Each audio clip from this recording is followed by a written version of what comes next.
때로는 우리가 꼭 해야 할 일들도 많이 있지만 어떤 때에는 우리가 꼭 하지 말아야 할 그런 일들도 많이 있습니다.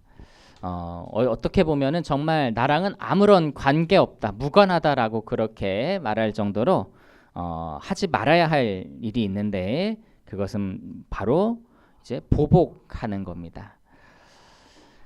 나발이 다윗을 아주 모욕한 것으로 인해서 다윗이 매우 이제 분노를 하며 그 군사를 일으켜서 나발을 치려고 했습니다. 하지만 나발의 그 지혜로운 아내 아비가일로 인해서 다윗이 그 나발을 치러 가던 길에서 돌이키는데요. 다윗을 설득한 아비가일의 말을 우리가 다시 한번 보았으면 좋겠습니다. 우리 본문 30절과 31절 같이 한번 보시겠습니다. 우리 30절과 31절 말씀 우리 같이 보시겠습니다. 시작. 여호와께서 내 주에 대하여 하신 말씀대로 모든 선을 내 주에게 행하사 내 주를 이스라엘의 지도자로 세우실 때에 내 주께서 무죄한 피를 흘리셨다든지 내 주께서 친히 보복하셨다든지 함으로 말미암아 슬퍼하실 것도 없고 내 주의 마음에 걸리는 것도 없으시리니 다만 여호와께서 내 주를 후대하실 때에 원하건대 내 주의 여종을 생각하소서 하니라. 이 말은 그 아비가일이 지금 다윗을 설득하는데 분노에 휩쓸려서 지금 나발에게 보복을 하게 되면 훗날 다윗이 그 왕이 될 때에 후회를 하게 될 것을 에둘러서 말하고 있는 것이죠. 사실 이 다윗이요 보복과는 거리가 먼 사람입니다.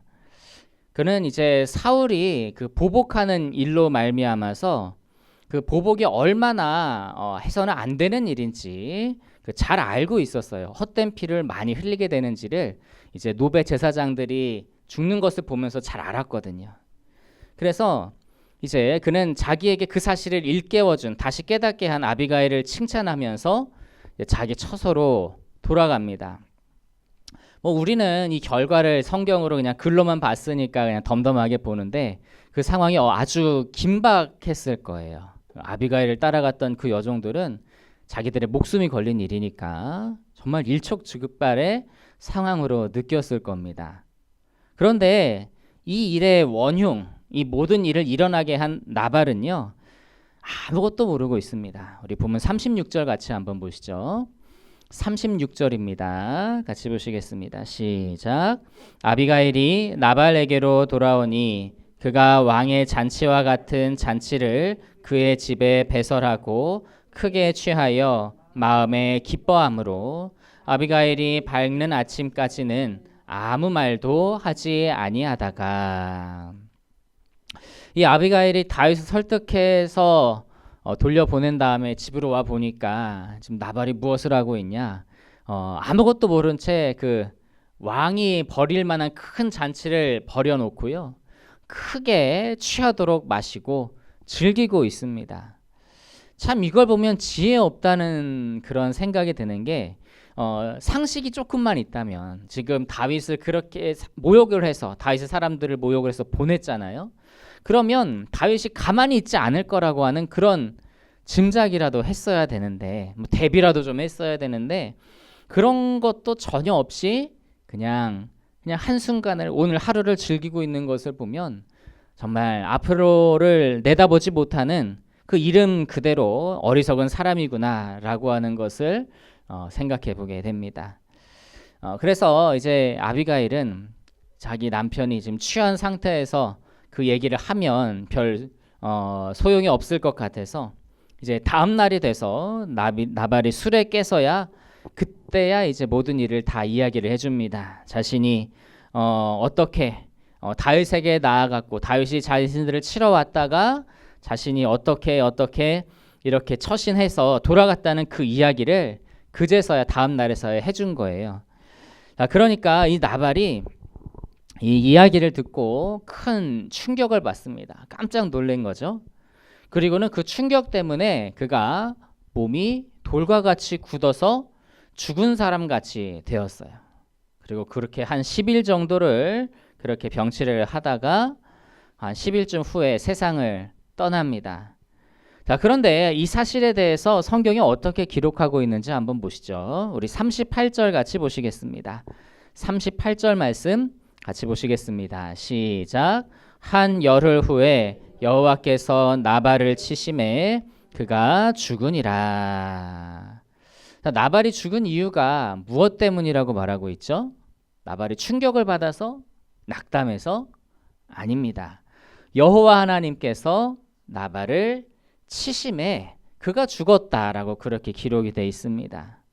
자, 이것은 다윗이 직접 나발에게 복수를 하지 않았는데 그것을 하나님께서 기억하시고 하나님께서 나발이 다윗에게 한 그런 일들을 기억하시고 다윗의 원수인 그에게 대신 보복하셨다라고 하는 것을 알게 하는 겁니다. 자, 우리 39절도 같이 한번 보시죠. 39절 말씀입니다. 시작. 나발이 죽었다 함을 다윗이 듣고 이르되 나발에게 당한 나의 모욕을 갚아주사 종으로 악한 일을 하지 않게 하신 여호와를 찬송할지로다. 여호와께서 나발의 악행을 그의 머리에 돌리셨도다 하니라. 다윗이 아비가일을 자기 아내로 삼으려고 사람을 보내어 그에게 말하게 하매. 다윗도 하나님께서 자신을 위해서 보복하셨다는 것, 친히 보복하셨다는 것을 깨닫고 하나님을 찬송하고 있죠. 하나님께서는 그 다윗의 손으로 피를 허망한 피를 흘리게 하지 않으시고 친히 보복하셔서 다윗의 억울함과 원한을 풀어 주신 겁니다. 이것은 나발에게만 있었던 것은 아니었어요. 다윗을 가장 핍박하면서 가장 죽이려고 했던 사람이 누구였습니까? 사울이죠.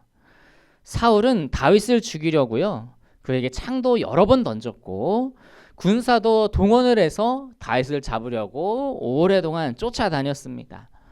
거기에다가 오늘 본문의 마지막 절인 44절을 보면 그 다윗의 아내를 뺏어서 다른 사람에게 아내로 주기까지 합니다. 이처럼 이 다윗에게 가장 큰 원수이고 또 가장 보복하고 싶은 사람은 아마도 사울이었을 거예요. 하지만 아시다시피 다윗은 사울을 죽일 수 있는 저울의 기회를 잡았어도 사울을 죽이지 않습니다. 왜 그토록 정말 철천지 원수인 사울에게 복수하지 않은 걸까요? 사울이 이제 하나님의 기름 부으심을 받은 그 사람이기도 했는데 다른 이유가 한 가지가 더 있어요. 우리 사무엘상 24장 12절 말씀 같이 한번 보시겠습니다. 사무엘상 24장 12절 우리 같이 읽겠습니다. 시작. 여호와께서는 나와 왕 사이를 판단하사 여호와께서 나를 위하여 왕께 보복하시려니와 내 손으로는 왕을 해하지 않겠나이다. 다윗이 무엇을 알고 있었느냐? 하나님께서 자신을 위해서 보복하실 것을, 심판하실 것을 잘 알고 있었던 거예요. 그래서 자기가 직접 보복하지 않고 하나님의 손에, 그러니까 하나님의 주권에 그 일을 맡겨드린 거죠. 나발의 일도 그렇습니다. 이게 사실 다윗이 잠깐 너무 이제 화가 나서 분노해서 자기 이성이 가려져서 그를 치려고 했던 거지만 아비가일로 인해 이제 제 정신을 차리고 그래서 늘 했던 대로 나발을 하나님의 손에, 하나님의 주권에 맡겨드린 거죠. 그랬더니 정말 그의 믿음대로 하나님께서는 나발에게 친히 나서서 보복해 주셨던 겁니다. 여러분, 이처럼 하나님께서는 자기 백성이 억울한 일을 당하고 어려워하는 것들을 묵과하지 않으시고 그를 위해 친히 일어나서 보복하시고 그의 문제를 해결해 주시는 분이심을 믿으시기 바랍니다. 다윗뿐만이 아니라 믿음의 선조들도요. 참 자신들의 그 원한을 친히 풀어주시는 하나님의 그런 능력을 경험을 했습니다. 그렇기 때문에 이제 우리도 어떤 경우에도 우리를 미워하고 대적하는 그런 악한 사람들, 악한 세력에 대해 직접 보복하는 것은 삼가야 합니다. 왜냐하면 그 심판의 주권이 하나님께 있기 때문에.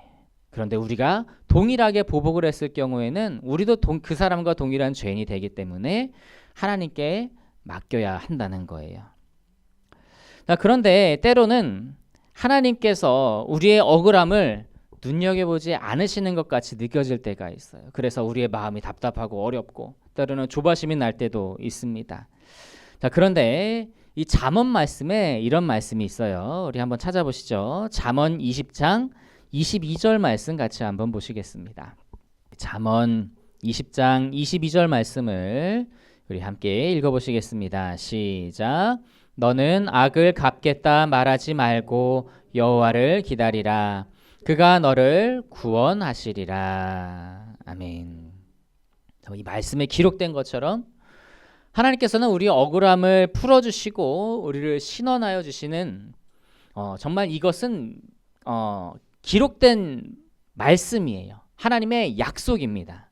그러니까 비록 하나님의 판결이 늦어질지라도 하나님의 그 갚아주시는 것이 좀 늦어질지라도 그래도 반드시 우리 억울함을 풀어주실 것이니 우리가 그 하나님의 일하심을 믿음으로 기다려야 한다라고 하는 거죠. 그리고 우리가 그 대신에 해야 할 것은 따로 있습니다. 자, 우리 로마서 12장 19절부터 21절 말씀 같이 한번 보시겠습니다. 로마서 12장 19절로 21절 말씀 우리 같이 읽어보시겠습니다. 시작. 내 사랑하는 자들아, 너희가 친히 원수를 갚지 말고 하나님의 진노하심에 맡기라.